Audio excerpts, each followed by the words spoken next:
An intense opening term, the Saints starting well, but the Pies' pressure was influential and they took a 19-point lead into the first break. The Saints continued to press, but Collingwood withstood every challenge, getting out to a 34-point lead late in the final term.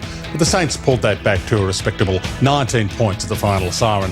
Collingwood fending off another challenger for their 18th win of the season, 14-5-89 to 10-10-7.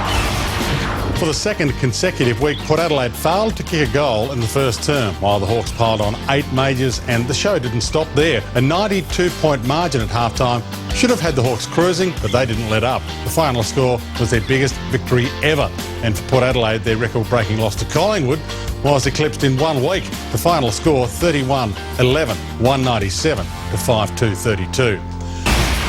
Carlton's pressure and class just too good for Fremantle. The Blues went into the first break with a 17-point lead and never looked like letting it go. The Dockers tried to get back into the game in the third, but the comeback was short-lived. The Blues taking the 4 points with a 30-point victory, 16-19, 115 to 12-13, 85.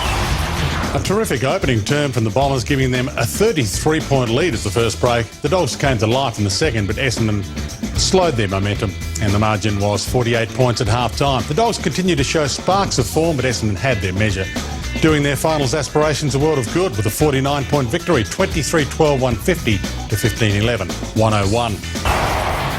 The Lions were determined not to let this one slip and burst out of the blocks to be 22 points up at the first change. Though the second quarter was fairly even, the effect of a long season is definitely showing on the young Suns, as they just couldn't garner any momentum, and the Lions ran away with a comfortable 62-point win, 18-15, 123 to 8-13, 61. A scrappy game from the outset. The Demons couldn't be faulted for effort, but skill execution let them down. The Eagles punishing them from turnovers to beat 47 points up at half-time. Third term was better for Melbourne as they found some run, but the Eagles kept them at bay. The final term remained goalless till the 15-minute mark before the West Coast finally broke clear, and they finished the day with a 48-point victory, 16-14, 110 to 9-8. The Crows certainly came to play. The bright first quarter had the scores level at the first break before the Cats kicked into gear and went into half-time with a 19-point lead. The engrossing nature of the match continued in the second half as neither team let their guard down, and despite a good fight back from the Crows in the fourth, the Cats finished with their 18th win of the season, 14-12, 96 to 12-13, 85 bump.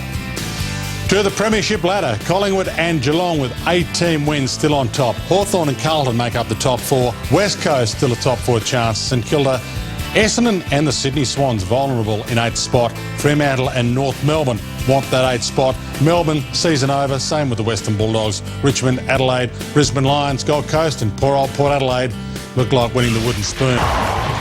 To the Coleman medal, Lance Franklin is 6 goals clear of Jack Riewoldt at the top of the tally after his bag of 8. Travis Cloke still sits comfortably in third on 53, with Walker and Milne rounding out the top 5.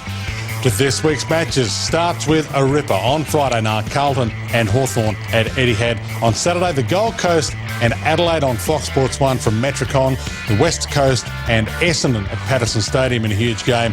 Also a massive game on Fox Sports 1 on Saturday night. North Melbourne and Fremantle and Collingwood take on the Brisbane Lions at the MCG.